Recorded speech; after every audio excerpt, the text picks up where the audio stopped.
Friendly date with my son-in-law. I think we're a pretty average suburban couple with good careers and a great family. We are in our 30s and have been happily married for 15 years, with 2 young children, Callum and Jesse. We being Paul and Susan. I'm just under 5'80". My formerly athletic body has gotten a little fat, but I've kept my broad chest and think I'm pretty good at keeping weight on. At least I hope I am. Susan is a trim, red-haired girl who is 5'6" unless she's wearing heels, with a healthy 86-71-91 figure and number 3 breasts, which I still consider a miracle. I have all the same friends I had in high school. We still get together on weekends, but since everyone got married, social time has decreased. We love sports, but have switched to socializing in pairs, spending regular evenings together. Susan spent a lot of time with her best friend Claire, as well as her mom Anna. Claire was her maid of honor and became a favorite aunt to our kids, even though we aren't really related. She and I became close after her divorce from an asshole who cheated on her. She was sweet and fun and didn't deserve that. When they go somewhere, I often stay behind to watch the kids, which I enjoy. I get away with being the goofy parent making sure the kids have fun while Susan is more strict, but we get along just fine. For a while, Susan seemed out of sorts. I tried to gently ask questions, but couldn't find anything out. Sometimes she was stressed about money or lack of it, wanting to move to a bigger house and book a fancy vacation. I, on the other hand, am more focused on the kids and social activities, but take a lot of overtime to pay for vacations. Susan stopped hanging out with our friends much, preferring to see her mom. She finally admitted that she was worried about her.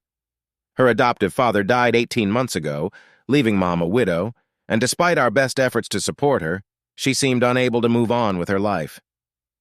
Susan focuses on her mom, often inviting her over to share a meal and a bottle of wine with her.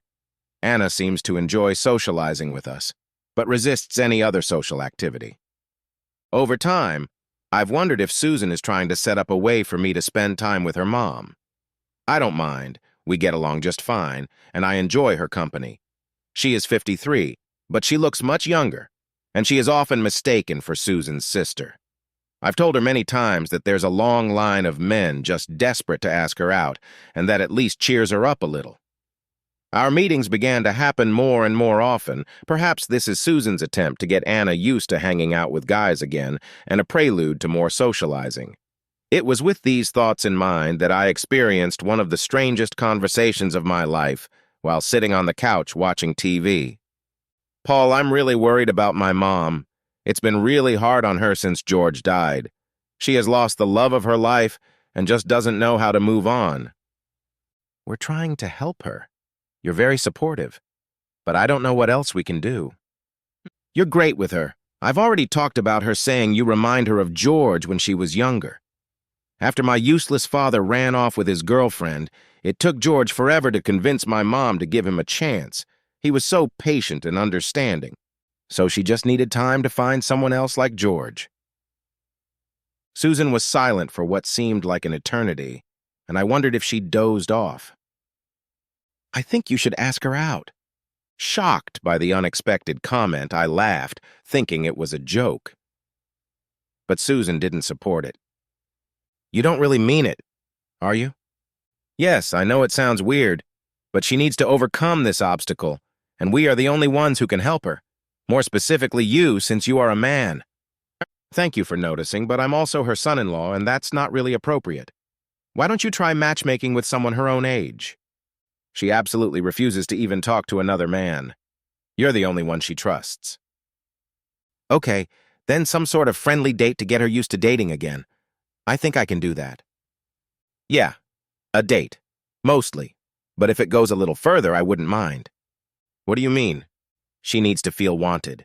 Make sure she's still attractive to men. I can flirt a little bit. But of course, she needs to know that a lot of men find her attractive. Honestly, I don't think she has a clue about that. Her confidence is shot and she's forgotten what it feels like.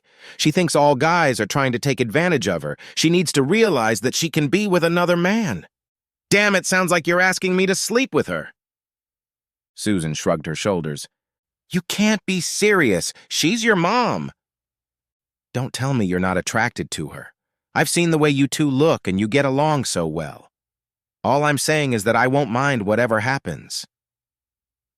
And I assume you don't mind me cheating on you? It's not cheating if I suggested it and I know about it. I see it more as an act of love. Plus, it's safe because I know you both love me and will come back to me. Does your mom know about your miracle plan? She'll be furious when you tell her.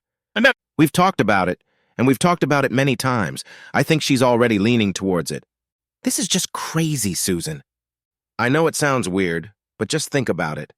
Don't dismiss the idea. Before I could think about it, Susan almost jumped on top of me, rolled on top of me, and started kissing me insistently. We talked about it endlessly, Susan consistently asserting that she was fine with whatever happened. My initial aversion to the idea slowly began to wane. I had to admit to myself that I was attracted to Anna. She was still gorgeous. She has long blonde hair, deep brown eyes, a voluptuous figure, and she is a sweet woman with a wonderful personality. I should like very much to help her, and it is not a difficult thing to do, far from it. I am married, but the proposal came from my wife. Potential love with a hot woman for a good cause and with permission. It's too good to be true. In the end, I agreed to meet Anna for a drink on neutral ground so Susan wouldn't pester me with questions.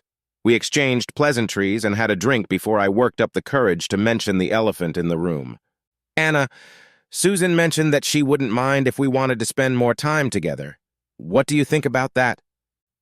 Well, it's really weird, but we've always gotten along well, so it might work out. Honestly, Paul, something needs to change. I'm very lonely, but it's hard for me to trust any man. My first husband treated me very badly. It seemed like she was about to cry. I went to her chair and hugged her. I was surprised by her scent and the feel of her body. It was simply divine. Not wanting to inquire further, I tried to lighten the mood. Well, I'm more than happy to spend time with you, and I think we can qualify for a first date. That's not so bad, is it? Anna's frown was replaced by a beautiful smile. Thank you, Paul. It's not that bad. I feel better already. We enjoyed our meal and casual conversation, relaxed enough for me to ask a few more questions. I asked about her life and her relationship with George. Anna was as open and charming as ever. If we carry on, is there anything you would like to get out of this, Anna? It's all been a long time. I haven't dated anyone new in almost 30 years. I'm not even sure I can. Believe me, you can. You're very pleasant and interesting to talk to. You just have to be yourself. You're very attractive and you need to start living again, not just existing. At least today you seem to be succeeding in that. That's very nice of you, and I'm succeeding because I'm with you. We're friends and you're easy to talk to.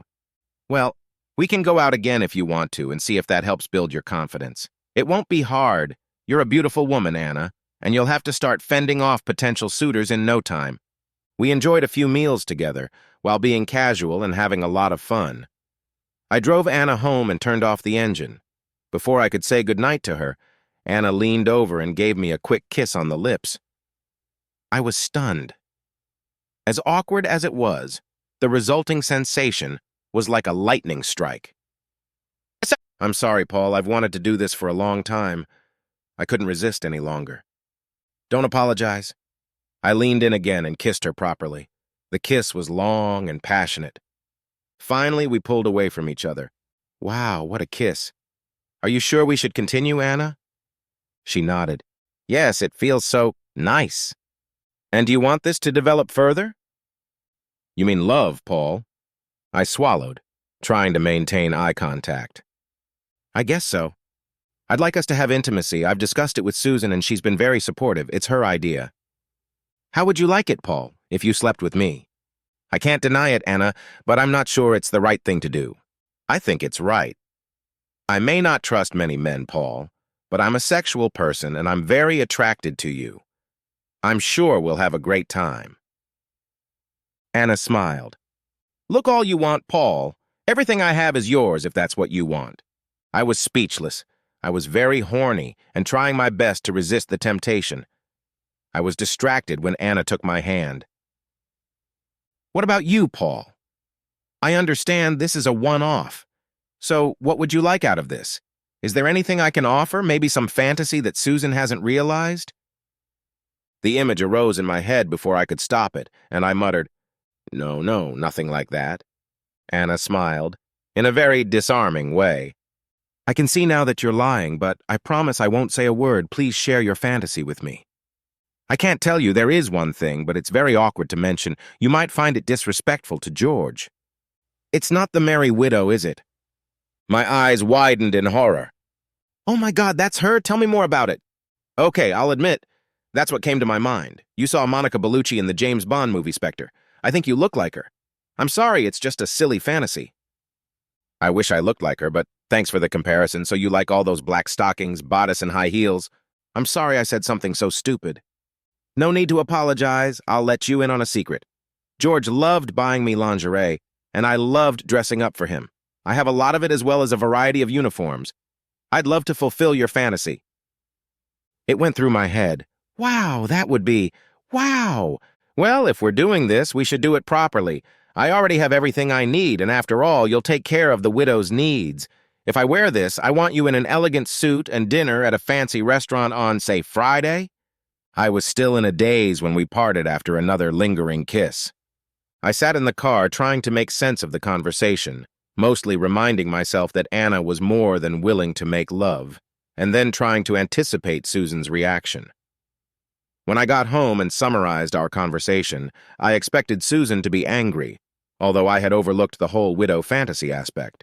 She was surprisingly calm, though, which was partly because she had already gotten a call from Anna to talk to her, and she knew we had arranged a date.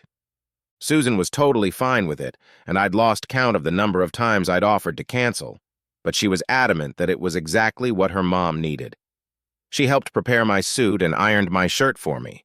It was all completely surreal. As I was leaving, she kissed me and shocked me by telling me that she would see me tomorrow. Not just a date, but a night. Damn it. I waited in an expensive restaurant, feeling conspicuous in my suit, my stomach twisting into a knot, which is a good thing if I can keep from eating expensive food in large quantities. Then I saw her and was stunned. She was talking to the maitre d', who seemed to have a crush on her. I saw her in profile, noting all her curves and catching a glimpse of her luscious ass and the seam on her black nylon stockings before she headed towards me. She was the absolute fulfillment of my sexual fantasies. The fitted black cotton jacket covered a white satin blouse that was clearly not doing its job. The material stretched over her breasts and the buttons were trying to come undone. Her pencil skirt was tight around her hips and her stiletto heels clattered on the marble floor. As she stepped closer, I noticed she was wearing more makeup than usual, including rich red lipstick and red lacquered nails. She had her hair pinned up, which emphasized her height and elegance. I tried to cover my mouth to keep from drooling. She smiled. I take it you approve, Paul, or James Bond. Let's stop with Paul. I don't want any villains in our way, and yes, this really deserves my approval. You are stunning. I hope you feel comfortable enough in it. Well, not quite comfortable, but I feel good in it. It's erotic to dress for your deepest desires. I left the hat and the net veil in the car. I thought they were too much for the restaurant. I was honored. We spent another lovely evening eating, drinking, and dancing before arriving at her house. Getting out of the car, she put on a hat and veil. She was now a typical widow and the embodiment of my dreams. I was stunned when she led me straight up the stairs to her bedroom. Are you sure you want to? What, sleep together? Yes, that's exactly what I want, Paul. I intend to fulfill your fantasy, culminating in a delightful ride on top of you. I'd never heard Anna swear before. The coarse language in her mouth was a major turn-on. She pushed me so that I sat on the bed and began to slowly undress. Leave everything else on, including the veil and heeled shoes. Of course, lover, anything you want.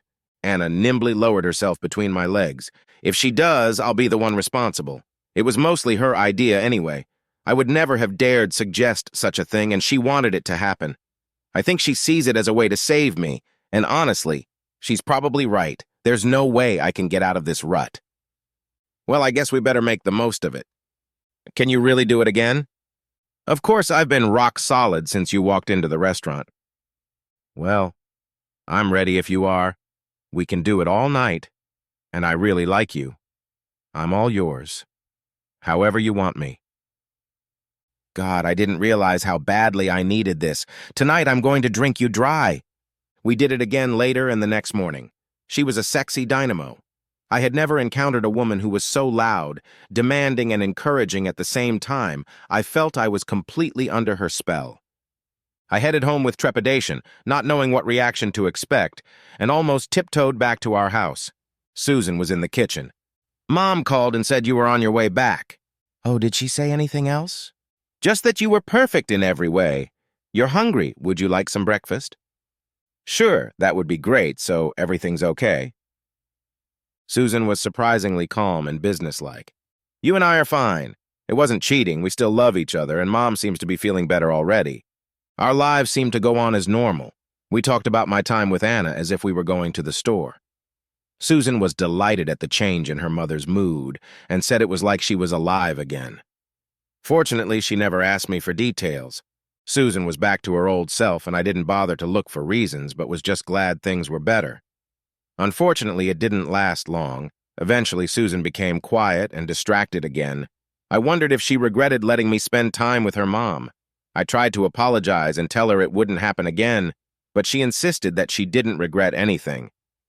I called Anna, but she too could not explain Susan's behavior, but insisted that it had nothing to do with what we had done. Susan asked her mom about our night together and was thrilled with how things had turned out.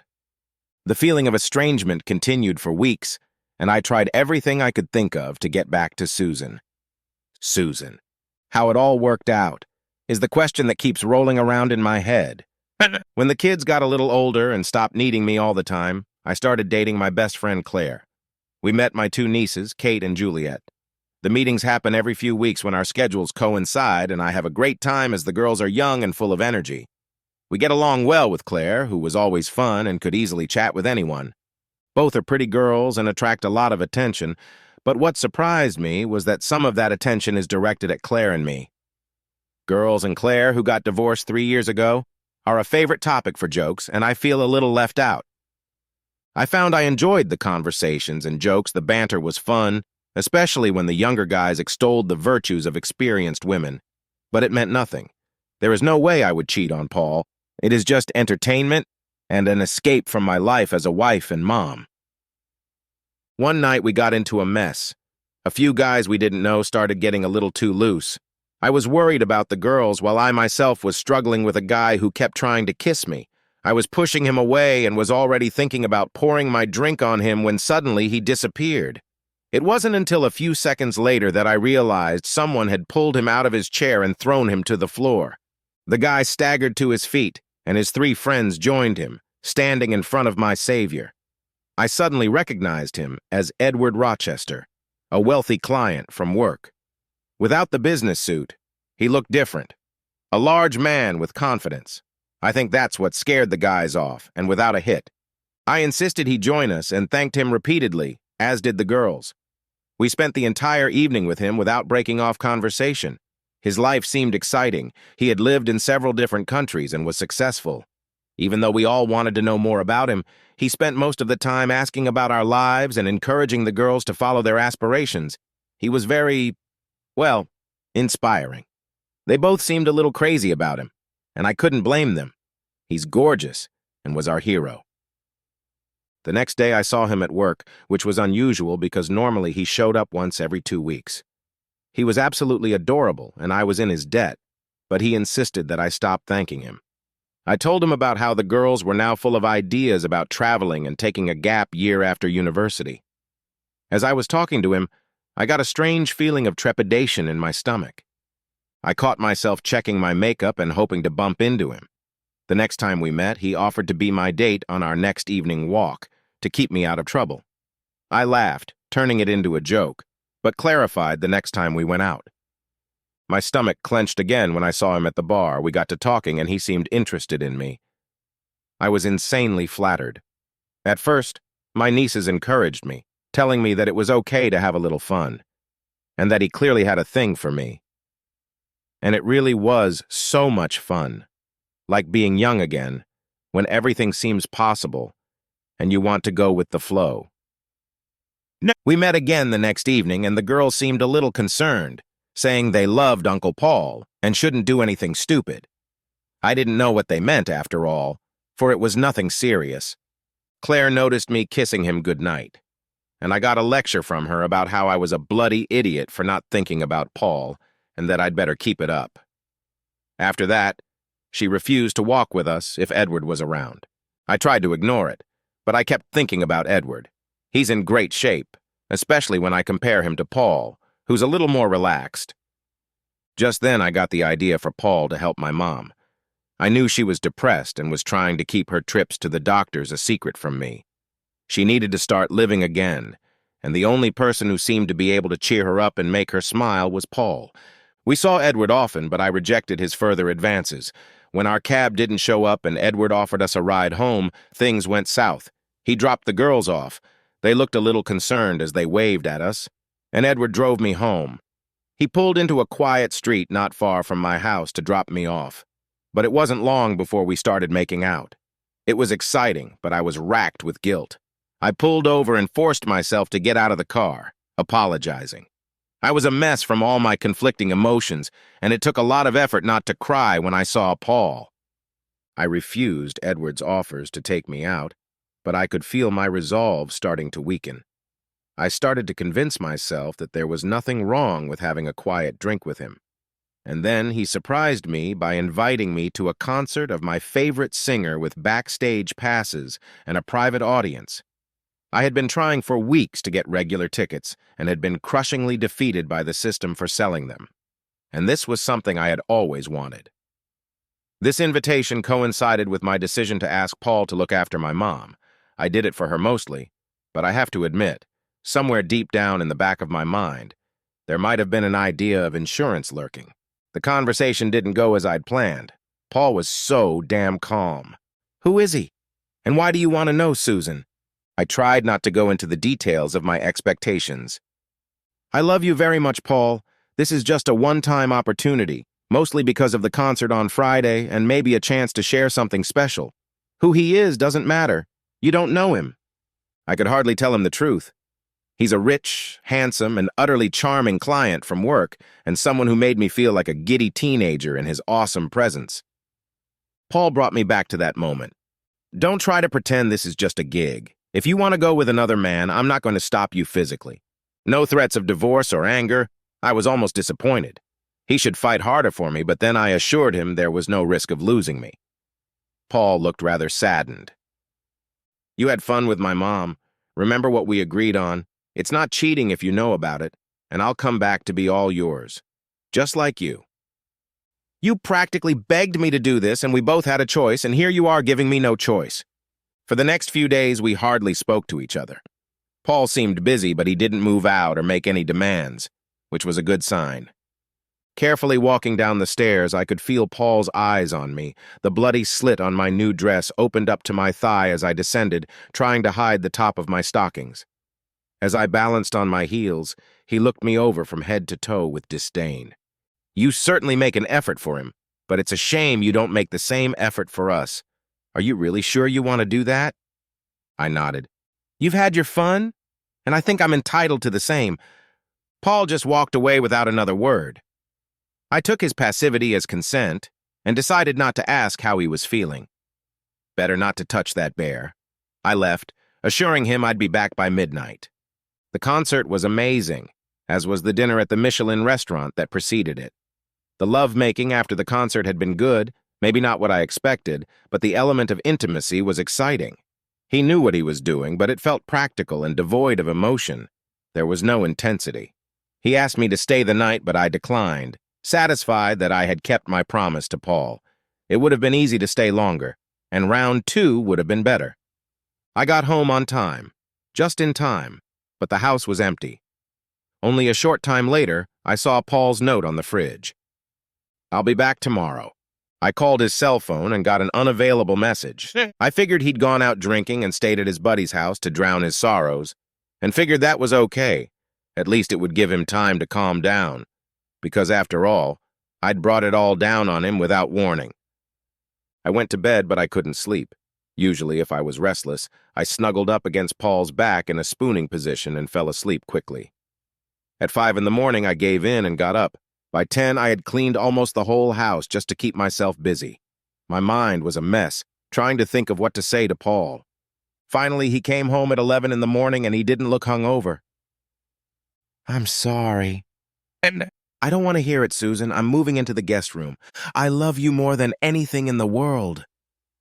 The last words were said to his back as he walked to the kitchen. I followed him and waited for him to ask me how my night was. I had all my answers prepared. It was okay, but not like ours. No. He wasn't anymore. It was a one-time thing. There were no feelings. I still loved Paul and only Paul. But no questions followed. He was silent, making a mug of tea for himself. And for me, I noticed, not. Eventually, I had to break the silence, perhaps not in the most ingenious way. Are you all right? He silently looked at me as if I had lost my mind. I realized that last night must have been difficult for you. I'm sorry. He held up his hand. No, you're not sorry. It was all carefully planned. Not knowing what to say, I asked in despair, where did you go? Did you notice that this is the first time you asked about me? Everything else was about you. To answer your question, I'll tell you that I went on a date and stayed the night. What the hell? Don't worry, everything was fine, great even. I have feelings for her, but it's not love. I heard the echo of my prepared excuses. You're a fool! What girl did you sleep with? You can't talk about your mom like that. No, you can't. She wouldn't do that to me. You're mine. I'll wring her neck. Just like you're mine. Except when you want to sleep with Edward Rochester? How do you know his name? Oh, I know him. Or should I say his wife? Quite well. We've talked a lot in the last few days. He's married? Yes. For 12 years, I think. During yesterday's conversation, she was talking about investigators, photographs, and divorce. Oh, and something about this time she's going to punish him. What do you mean? This time? Jesus. You didn't think you were the first or even the fifth, from what she's telling you. Shit, this is a mess. I'm sorry, Paul. Let's put this behind us. I wasn't cheating. You knew that. It's cheating if you set me up to be with him from the start. So that's what the affair with your mom really was. A trap set by my wife that I blindly fell into. I called my mom, mad at her. How could you, Mom? Wake up, Susan. What do you think your husband is supposed to do when you get private with your lover and rub it in his nose? I'd rather have him in my bed than in someone else's, or get drunk, or hunt down your lover to get revenge. At least I had a chance to put in a good word for you. What was he like emotionally? How do you think he was? He was distraught and seemed to know a lot more than you think. You planned this whole thing to have an affair because it wasn't about me? It was about you, Mom. I thought Paul would help you. I didn't know what would happen with Edward. Well, I can't say I believe you, and Paul certainly wouldn't. And anyway, what are you thinking? Paul's great in bed. You're the only one who thinks that. Our sex life seemed routine. Then maybe you should step up your game, girl. With me, it certainly wasn't routine, not at all, quite the opposite. Very adventurous. I've never met a guy who was so attentive. Jesus, Mom, okay, too much information. Paul stared at me silently. Why did you do that? Damn, that's the question I was so afraid of. I knew the answer. It wasn't hard, but I couldn't admit it lest I do more damage. Even though my life with Paul and the kids was great, I wanted to try this. It was exciting, and I loved the flirting and the attention.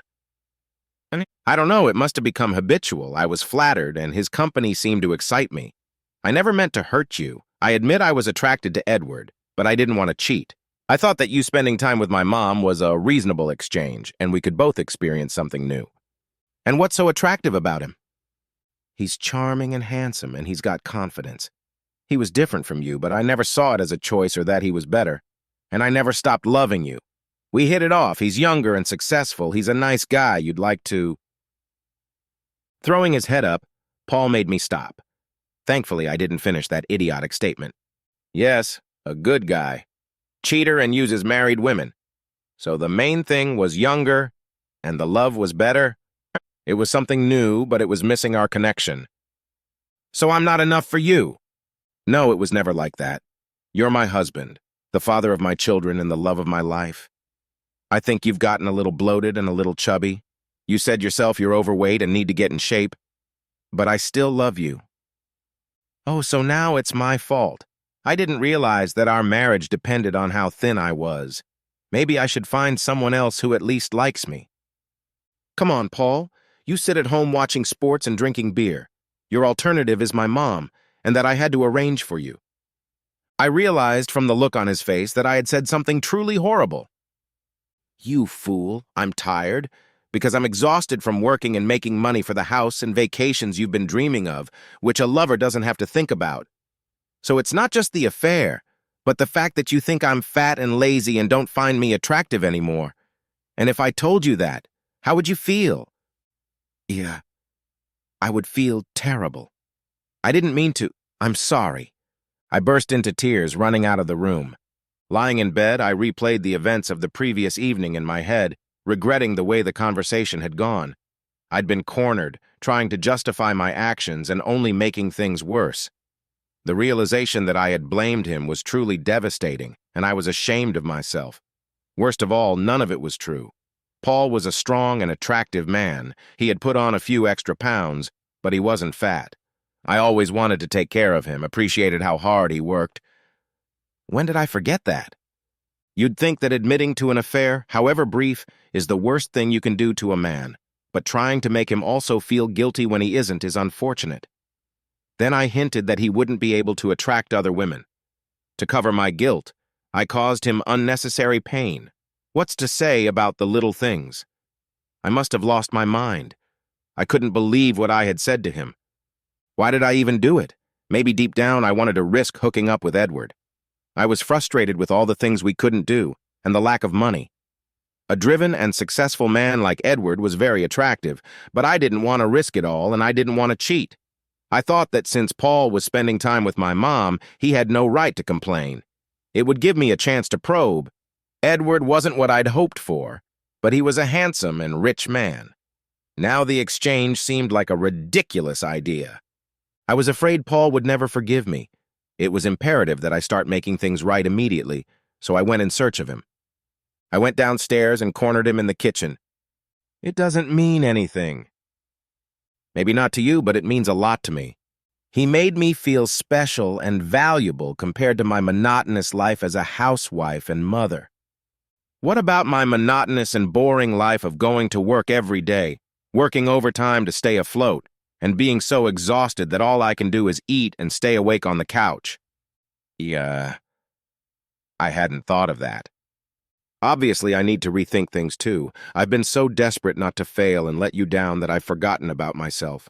I need to make some changes. I've decided to stop working overtime so I can have a better work-life balance and more time to do things. You might have to cut back on your spending. You might have to go on dates less often. Or you can ask Edward to pay for them. I'm not going out with him anymore. Wow, thank you. That's very nice of you. I'm honored. Damn, I just can't get a word right. I talked to my mom again, trying to explain myself with the same success I had with Paul. When I confirmed that our life was pretty routine, Mom was puzzled. I was stunned when she said that Paul had brought her to multiple satisfactions. She asked what I did in the bedroom to keep things exciting, and I was confused. I had no sexy lingerie. Jesus, Susan, tell me you're lying there with your eyes closed. I really didn't want to respond to that statement. It was too close to the truth. I tried to call Claire for advice and support, but she could barely bring herself to talk to me, asking if I was crazy and reminding me that she'd warned me many times not to do anything with Edward. Her last statement caught me off guard. Paul is a good friend, a good man, and deserved better from you.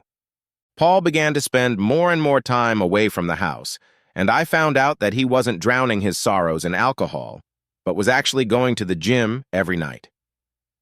One weekend, he repaired his old road bike and started going out for rides. He rode longer and longer, said he enjoyed it, felt more fit and focused. He even joined and attended a club, saying he met people of all ages and backgrounds who shared a common passion for cycling. He met up with his friends and went back to playing sports and hiking and going to social events with them. I missed him dearly. Missing the hugs and conversations, I needed the help of my strong and balanced husband. I was trapped in a trap I had set for myself and could not find a way out of it. We almost collided in the bathroom doorway. Paul had just showered and wrapped himself in a towel, and he looked good. Really good. It didn't take much effort for him to get rid of the extra weight. He had worked physically and pumped up from the bottom. I found myself getting horny, and the realization hit me hard. You look good. Great even. All I was saying was that you're a couple pounds overweight. You don't have to go to the gym all the time. You slept with another man partly because I was fat. Sorry, that's not what you said. What was it? Yeah. Chubby. I groaned. I didn't mean that at all. I'm sorry I said that. It was like he didn't hear me. I could hear the anger in his voice. But you were right. I wish I had mentioned it sooner. We could have worked it out together. I was barely starting to get back to my weight. I liked it. And not for your sake, but for my own. He brushed past me and closed his bedroom door behind him. The counseling session began in the standard way. What do we want her to do? I replied, I want to repair the damage done to our relationship, build trust and love again, and get back to where we were. Okay, we'll talk about that. How about you, Mr. Edmonds? I want a partner who respects me, who I can trust. I was thrilled. We wanted about the same thing. At least he wanted us to stay together, and I already respect him, and I'm sure I can win back his trust. Paul then continued, and I definitely don't want to go back. It would be idiotic to repeat the same mistakes that got us here. Susan called me fat and lazy, and that loss of respect allowed her to change. As for trust, I just don't see how it can arise again. The counselor asked if I wanted to respond. I was stunned and struggled, but was able to speak. I hadn't considered it from that perspective. It wasn't a rational decision. Maybe there is something in what you say. I lost you. I forgot about all the positives and everything you do for us, but I never stopped loving you. You may love me, but you've made it clear that you're not attracted to me. That's not true. I am attracted to you. You look amazing. What happens if I gain a few pounds again or start working out again? Nothing will change. I'll do my best to support you by being a better wife. But things changed. You didn't like what you saw, so you found someone younger, fitter. He wasn't bigger. Anyway, that's not the point. We were good together. What you can't deal with is love? Altogether. But you didn't fail to tell me you had a good time, so yes, you emphasized love. It wasn't like the love we share. I think I deserve a partner who finds me attractive and can't wait to get me into bed like you did with him. But I find you attractive. And you, to be honest, never put that much effort into the bedroom, just lay there most of the time, as if I should be honored to be near you. When was the last time you dragged me into the bedroom, and why do I always feel like I'm asking for it as a favor? Seriously? I thought our sex life was good.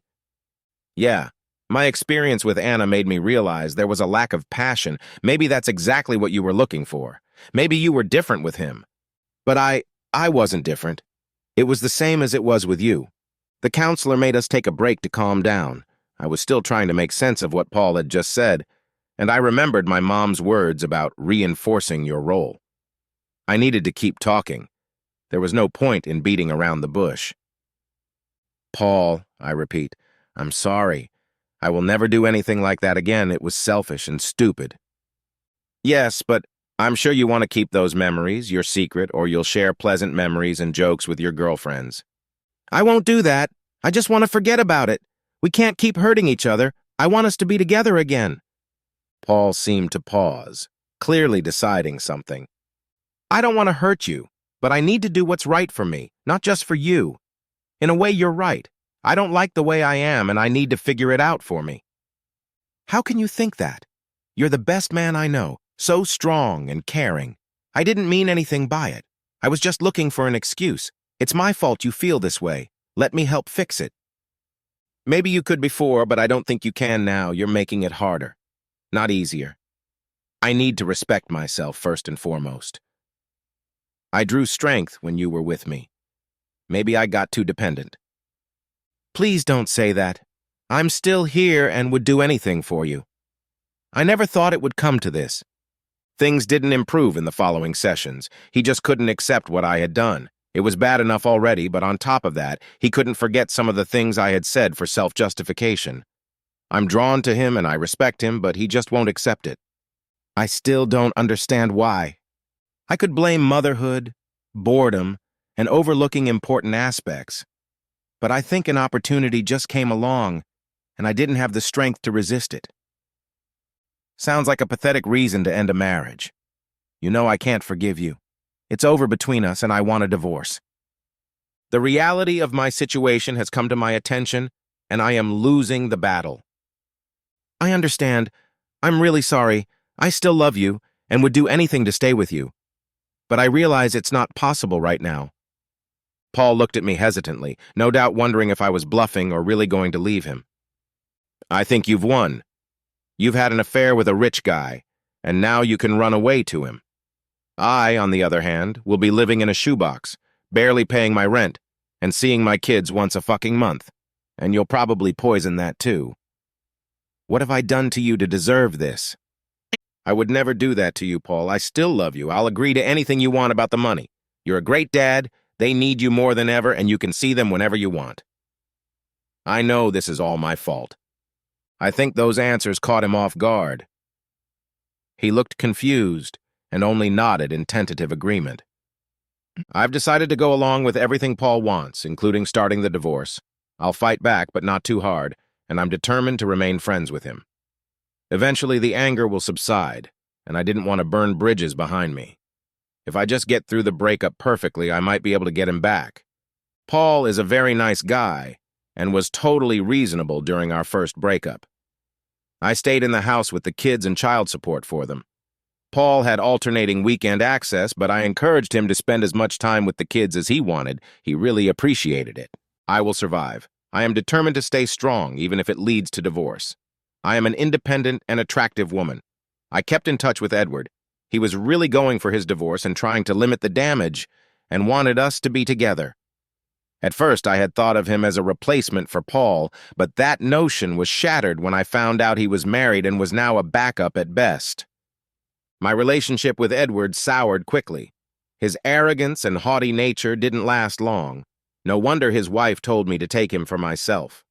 Turns out he didn't have as much money as I thought he did, and most of it he would lose in a divorce. I mean, who has 5 kids now? He looked like a very poor alternative to Paul. It certainly made me appreciate everything I had with Paul.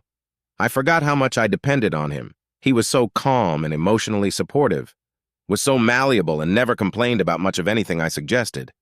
I managed to stay on very good terms with Paul, and we were friendly. I could see that he still looked out for me from time to time and dressed in a way that encouraged him.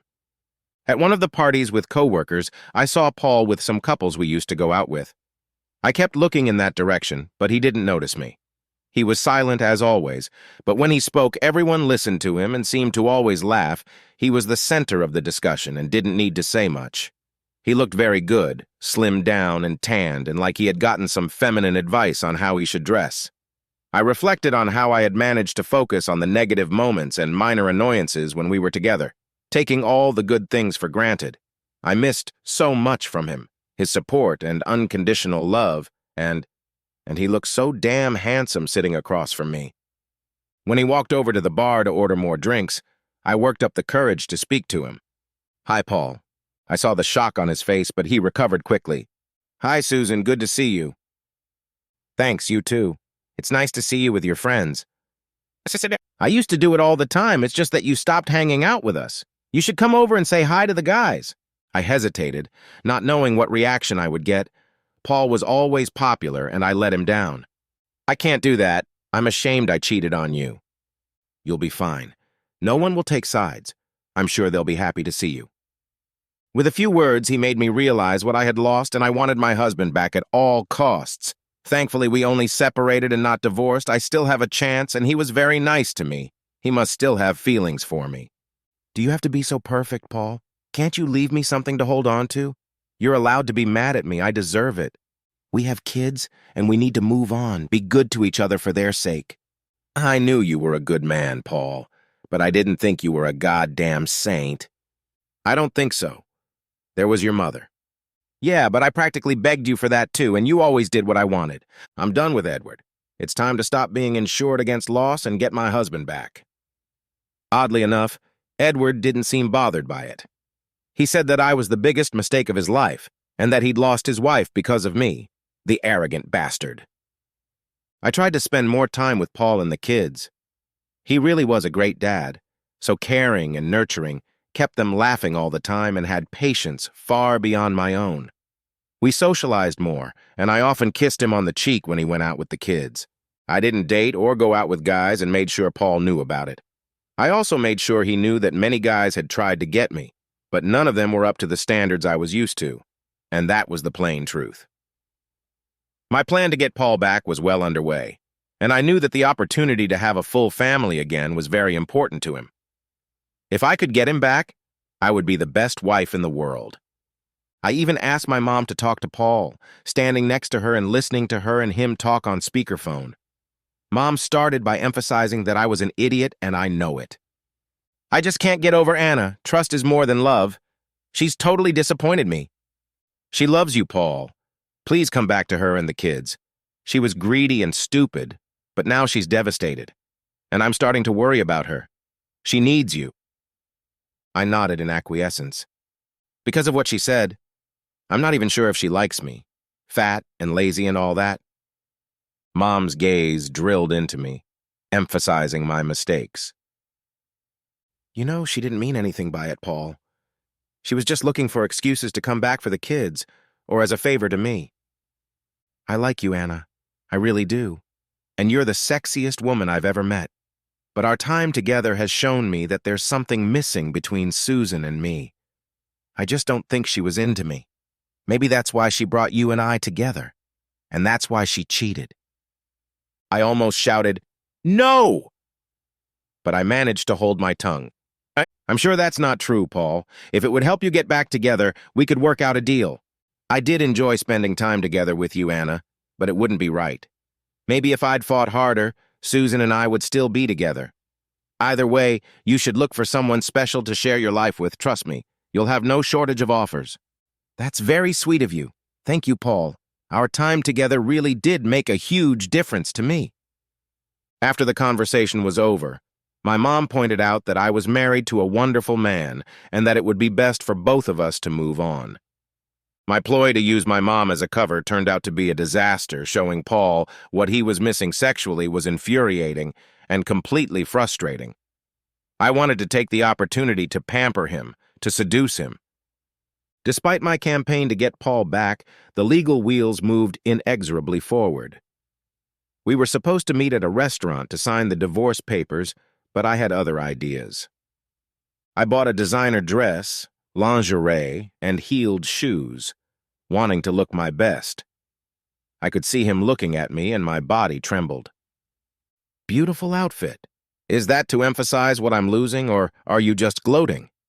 There's no gloating here. This outfit is for your sake, you fool. I want you to pay attention to me again. Paul looked confused. Let's just get this over with. I've already signed the papers. Just accept them.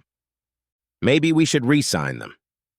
You've got to be kidding me. What the hell are you talking about? I'm talking about staying together as a family. We're meant to be together. I have no intention of seeing anyone else, and I'm wondering if we even have a chance. I love you. I just didn't realize how much, and I was stupid to risk losing you, but I know that deep down you still love me. You were never enough of me. You always wanted more stuff and money. We were building a life that you wanted. And then all of a sudden you didn't want it anymore. You stopped hanging out with our friends, preferring shopping and bachelorette parties. None of that matters to me anymore, Paul. I just want our family to be together. Just resign if you don't want to work. We'll find a way to cope. I'm happy with my life and you're not, so there's no point in going back to it. More than anything, I want our life together back. My, episode with Edward was a terrible mistake. Sexually, I'll do whatever you want. I should have been more adventurous with you instead of looking for something else. My mom still sings your praises. Yeah, until another rich, handsome Casanova shows up and gives you a smile and a credit card. You know an expensive dress can't hide the self-centered person inside. His comment really hit me. It's not going to happen, Paul. Neither of us are dating anyone, and I know you still like me. Who says I'm not dating anyone? I agreed to ask Claire out tonight. We've seen each other quite a bit, but she insisted that we wait until it was all signed off before moving on. Claire! My friend Claire! You can't be serious! Oh no, I am serious, very serious. We've been in touch since before your date. Otherwise, how do you think I'd know about Edward? I thought his wife contacted you. No, I contacted his wife after your little request. She already suspected something about him. It was Claire who alerted me to what you were planning and with whom. She tried repeatedly to talk some sense into you, but you were determined, so she stopped seeing you. She thought telling me would put an end to it, but I guess we both underestimated how determined and selfish you were. My mouth dropped open. I couldn't believe Claire would betray me and get back together with him. Paul continued. Plus, she doesn't think I'm fat. You know how it is. You think you've got it all worked out, and then life and people change. Turns out Claire always thought you were lucky you caught me. Claire and I decided it was wise to wait and not make any rash decisions, especially with the kids involved, but I'll keep seeing her. Turns out some women are attracted to me after all. Paul put the final nail in the lid of my coffin. I took a good look at myself and realized my only mistake was loving you. Sign the papers, Susan. It's over between us. The divorce continued, and there was little I could do to delay it. I often see Claire and Paul together. They look so darn content, and my kids adore her to bits. She's always fun to be with. I try my hardest to be happy for Paul. He really deserves it. But it's just not fair. He should be mine. Maybe if I keep on my good behavior, I'll eventually find a way to get back to him. The end.